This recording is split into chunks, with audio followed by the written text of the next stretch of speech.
नमस्कार। मेरे एक हाथ में भारत का संविधान है और दूसरे हाथ में वक्फ एक्ट है। सच्चाई तो यह है कि भारत के संविधान में वक्फ बोर्ड का कोई जिक्र ही नहीं है, वक्फ ट्रिब्यूनल का कोई जिक्र नहीं है। वक्फ बोर्ड, वक्फ ट्रिब्यूनल छोड़िए, WAQF वक्फ नाम का शब्द ही नहीं है।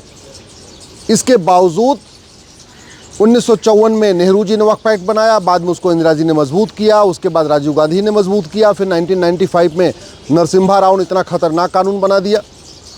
इस घटिया कानून के कारण 1950 तक जो वक्फ एक्ट की ज़मीन मात्र 50,000 एकड़ थी, आज की डेट में वो 10 लाख एकड़ ज़मीन हो चुकी है। यानी 500 साल के मुग़लों के ग़ुलामी में और 200 साल के अंग्रेज़ों के ग़ुलामी में 700 साल की ग़ुलामी में वक्फ प्रॉपर्टी थी मात्र 50,000 एकड़। लेकिन जब ये कानून बना वक्फ एक्ट, उसके बाद वक्फ प्रॉपर्टी बढ़ने लगी और इतना तेज़ी के स्पीड से बढ़ी कि पिछले 75 साल में 50,000 जो एकड़ ज़मीन थी, अब की डेट में वो 10 लाख एकड़ ज़मीन हो चुकी है। सरकार बिल ला रही है, बिल में क्या है, कैसे है, क्या परिणाम होगा, लेकिन कुछ सवाल तो बनता है। क्या जैसे मुस्लिम्स के लिए वक्फ बोर्ड है, वैसे हिंदुओं के लिए हिंदू दान बोर्ड है क्या? जैसे मुस्लिम्स के लिए वक्फ ट्रिब्यूनल है, क्या हिंदुओं के लिए हिंदू दान ट्रिब्यूनल है क्या? जिस तरीके का अधिकार मुस्लिम्स को मिला हुआ है, क्या वैसा अधिकार हिंदुओं को भी है क्या? आज की डेट में मुस्लिम्स जिसको वक्फ प्रॉपर्टी डिक्लेयर कर देते हैं, उसका सीधे सीधे मुकदमा तो वक्फ ट्रिब्यूनल में चलता है। तो हिंदू जिसको अपनी दान की प्रॉपर्टी डिक्लेयर करते हैं, उसका मुकदमा फिर हिंदू दान ट्रिब्यूनल में चलना चाहिए। फिर तो काशी, मथुरा, भद्रकाली, भोजशाला, अटाला, ये सारे मुकदमे कोर्ट में नहीं चलना चाहिए, बल्कि हिंदू ट्रिब्यूनल में चलना चाहिए।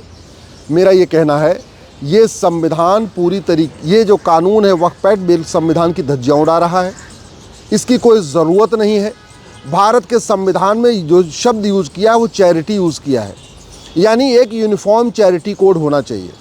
भारत के संविधान में जो शब्द यूज़ किया है वो एक इंडाउमेंट किया है, इसका मतलब एक यूनिफॉर्म इंडाउमेंट कोड होना चाहिए। भारत के संविधान में प्रॉपर्टी शब्द यूज़ किया है, यानी यूनिफॉर्म प्रॉपर्टी कोड होना चाहिए। समान दान संहिता होनी चाहिए, समान धर्मस्थ संहिता होनी चाहिए और समान संपत्ति संहिता होनी चाहिए। और जब भारत के संविधान में सेकुलर शब्द जोड़ दिया, फिर मज़हब के आधार पर बोर्ड और ट्रिब्यूनल कैसे हो सकता है? भारत का संविधान तो मज़हब के आधार पर हर चीज़ का विरोध करता है, और सेकुलर शब्द तो बिल्कुल उसके, जब सेकुलर शब्द जुड़ गया फिर तो मज़हब के आधार पर कोई बोर्ड ट्रिब्यूनल हो ही नहीं सकता। ये जो कानून है वक्फ एक्ट, ये पूरी तरीके से आर्टिकल 14 जो कहता है equality before law, equal protection of law, इसका वायलेशन करता है। ये जो आर्टिकल 15 कहता है किसी से भेदभाव नहीं किया जाएगा, ये वक्फ एक्ट भेदभाव करता है। आर्टिकल 27 कहता है मज़हब के आधार पे एक पैसा नहीं खर्च होगा, और सच्चाई यह है कि वक्फ बोर्ड, वक्फ ट्रिब्यूनल के जो एम्प्लॉई हैं, जो उनमें कर्मचारी हैं, जो काम करने वाले हैं, जो उसके पदाधिकारी हैं, सबको वेतन भत्ता, गाड़ी, बंगला, ये सब हिंदुओं के टैक्स के पैसे से, हिंदुओं के इनकम टैक्स से, हिंदुओं के GST से जाएगा। ये जो वक्फ एक्ट है, ये मज़ार, दरगाह और पक्के कब्रिस्तान को भी वक्फ प्रॉपर्टी डिक्लेयर करता है, जबकि मज़ार, दरगाह, पक्का कब्रिस्तान बनाना, मज़ार, दरगाह, पक्के कब्रिस्तान पे जाना इस्लाम में हराम है। जहाँ इस्लाम शुरू हुआ वहाँ एक भी मज़ार नहीं, एक भी दरगाह नहीं, एक भी पक्का कब्रिस्तान नहीं है। क्यों? क्योंकि वहाँ जाना, ये बनाना हराम है। फिर वक्फ एक्ट मज़ार, दरगाह और पक्के कब्रिस्तान को कैसे वक्फ प्रॉपर्टी डिक्लेयर कर सकता है? भारत के संविधान में आर्टिकल 30 में जो लिखा हुआ है कि आप रिलीजियस स्कूल खोल सकते हैं, मदरसा नहीं। और ये जो वक्फ एक्ट है, ये मदरसे को भी वक्फ प्रॉपर्टी डिक्लेयर, जहाँ मदरसा खुलता है उसको भी वक्फ प्रॉपर्टी डिक्लेयर कर दे रहा है। नफ़रत सिखाने वाले मदरसे, जिसमें कहा जाता है कि भारत का त्यौहार मनाना हराम है, वंदे मातरम बोलना हराम है, भारत माता की जय हराम है, माता पिता का पैर छूना हराम है, भारत की संस्कृति पूरी तरीके से हराम है, उसको वो जहाँ सिखाया जा रहा है जिन स्कूलों में, उसको भी ये कह रहा है कि नहीं, ये भी वक्फ प्रॉपर्टी रहेगी। ये मेरा मानना है, ये कानून पूरी तरीके से ख़त्म होना चाहिए। और सबसे बड़ी बात ये, जिन वहशी दरिंदों ने हमारे पूर्वजों की हत्या किया, नृशंस हत्या किया, गुरु तेग बहादुर की नृशंस हत्या किया, गुरु गोविंद सिंह के परिवार की हत्या किया, उनकी प्रॉपर्टी वक्फ प्रॉपर्टी कैसे हो सकती है? जिन वहशी दरिंदों ने हमारी माताओं और बहनों का बलात्कार किया, उनकी प्रॉपर्टी या वो जहाँ पे कब्ज़ा करके बैठे थे, वो प्रॉपर्टी कैसे हो सकती है? जिन वहशी दरिंदों के कारण हमारी माताओं ने जौहर किया, उनके मकबरे, उनके चबूतरे, उनकी मज़ार, उनकी दरगाह, उनका वो जहाँ पे कब्ज़ा करके बैठे, वो वक्फ प्रॉपर्टी कैसे हो सकती है? भारत स्वतंत्र हो चुका है, भारत संप्रभु हो चुका है। संविधान का मतलब होता है समान विधान, संविधान का मतलब होता है एक देश एक विधान, और एक देश एक विधान का मतलब फिर मज़हब के आधार पर कोई नियम कानून नहीं होना चाहिए।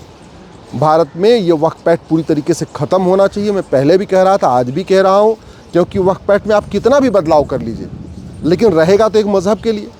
ये वक्फ एक्ट हिंदुओं काम तो नहीं आएगा, जैन के काम तो नहीं आएगा, बौद्ध सिख के काम तो नहीं आएगा।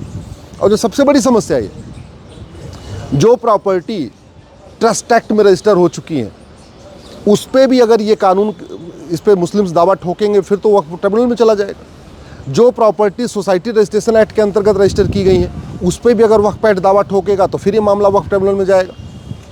जो प्रॉपर्टी जैन की है, चाहे जैन धर्मशाला है, चाहे वो मारवाड़ी धर्मशाला है या अग्रवाल धर्मशाला है, जो प्रॉपर्टी हिंदू जैन बौद्ध की सिख की है, उस पर अगर वक्फ बोर्ड दावा ठोकेगा तो हिंदू जैन बौद्ध सिख को तो वक्फ ट्रिब्यूनल में ही जाना पड़ेगा। मतलब हिंदू हिंदू का झगड़ा होगा तो डिस्ट्रिक्ट कोर्ट में चलेगा, और हिंदू मुस्लिम का झगड़ा होगा तो वक्फ ट्रिब्यूनल में चलेगा। ये कानून बिल्कुल, संविधान इसकी इजाज़त बिल्कुल नहीं देता। ये जो कानून में बदलाव हो रहा है, सवाल ये बनता है कि क्या इसके आने के बाद भी हिंदू जैन बौद्ध सिख को वक्फ ट्रिब्यूनल में जाना पड़ेगा? अगर जाना पड़ेगा तो फिर ये संशोधन बेकार है। अगर संशोधन होने के बावजूद भी वक्फ ट्रिब्यूनल चलता रहेगा, उसका वेतन भत्ता, गाड़ी बंगला, उसके लोगों का जो पैसा है वो हिंदू जैन बौद्ध सिख के टैक्स के देने से है, तो ये संशोधन बेकार है। मेरा ये मानना है कि पूरी तरीके से कानून ख़त्म होना चाहिए। एक समान दान संहिता बननी चाहिए, समान धर्मस्थ संहिता बननी चाहिए, समान संपत्ति संहिता बननी चाहिए। भारत का संविधान मज़हब के आधार पे बोर्ड, मज़हब के आधार पे ट्रिब्यूनल, मज़हब के आधार पे वजीफ़ा, मज़हब के आधार पे लोन, मज़हब के आधार पे नियम, मज़हब के आधार पे कानून, मज़हब के आधार पे मंत्रालय, मज़हब के आधार पे आयोग, किसी भी हर चीज़ का विरोध करता है। संविधान कहता है मज़हब के आधार पे कुछ नहीं चलेगा, क्योंकि संविधान निर्माताओं का कहना था एक बार मज़हब के आधार पे विभाजन हो चुका है, अब दोबारा मज़हब के आधार पर हमें कुछ भी प्रमोट नहीं करना है। और सरदार पटेल ने तो यहाँ तक कहा था कि जिसको मज़हब के आधार पर कोई विशेष सुविधा चाहिए वो यहाँ से चला जाए। ऑलरेडी मज़हब के आधार पर एक देश बन चुका है। और सबसे बड़ी बात ये, अगर जो वास्तव में वक्फ प्रॉपर्टी है तो अपना कागज़ दिखाओ, और कागज़ दिखा लो, अपनी वक्फ क्लेम करो। भैया हिंदू भी जहाँ अपनी बताते हैं कि हमारी ज़मीन है, हम लोग काशी के लिए लड़ रहे हैं, हम अपना कागज़ दिखा रहे हैं ना। हम मथुरा के लिए लड़ रहे हैं, अपना कागज़ दिखा रहे हैं ना। हम भद्रकाली, भोजशाला, अटाला के लिए लड़ रहे हैं, तो कागज़ दिखा रहे हैं। ये थोड़ी कह रहे कि ये हम कह रहे हैं जी हमारी है तो हमारा हो गया, ऐसे नहीं कह रहे। हम बाकायदा कोर्ट में कागज़ दिखा रहे हैं। तो फिर मुस्लिम्स को कागज़ दिखाने में क्या दिक्कत है? और वो भी 1950 से पहले जो 50,000 एकड़ ज़मीन थी, जो वहशी दरिंदों की थी, वो तो वक्फ का अधिकार ही नहीं था उनको। भाई वहशी दरिंदे यहाँ आए, तलवार के दम पे लूटे तोड़े, जगह कब्जा कर लिया, उनको वक्फ का अधिकार कैसे हो सकता है? और जब मुग़लों को वक्फ का अधिकार नहीं, तो उनके निज़ामों को, उनके जागीरदारों को, उनके नंबरदारों को, उनके तिमारदारों को, उनके सैनिकों को, उनके सेनापतियों को वक्फ का अधिकार कैसे हो गया? उनको वक्फ का अधिकार नहीं था। और जब संविधान लागू हो गया और one nation one court system लागू हो गया, एक देश एक कोर्ट, फिर अलग से ट्रिब्यूनल क्यों? और ट्रिब्यूनल है भी तो उसमें गैर मुस्लिम क्यों जाए? भाई मुस्लिम का झगड़ा है तो ठीक है, वक्फ ट्रिब्यूनल में चलेगा, लेकिन जहाँ गैर मुस्लिम का झगड़ा है, मुस्लिम हिंदू का झगड़ा है, मुस्लिम क्रिश्चियन का झगड़ा है, मुस्लिम पारसी का है, मुस्लिम ईसाई का है, फिर वो क्यों जाएं? किस लिए? ये संविधान तो नहीं कहता है। और जिसके पास, अगर वास्तव में जिसने दान किया है, उसके पास कोई न कोई कागज़ तो होगा ना, कोई न कोई सबूत तो होगा ना।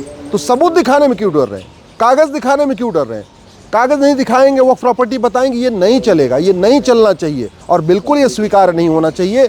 भारत के लोग जाग चुके हैं। अब मज़हब के आधार पे बोर्ड, मंत्रालय, वजीफ़ा, लोन, बोर्ड, ट्रिब्यूनल, ये कुछ भी नहीं चलेगा। देश की जनता इसका पुरजोर विरोध करेगी।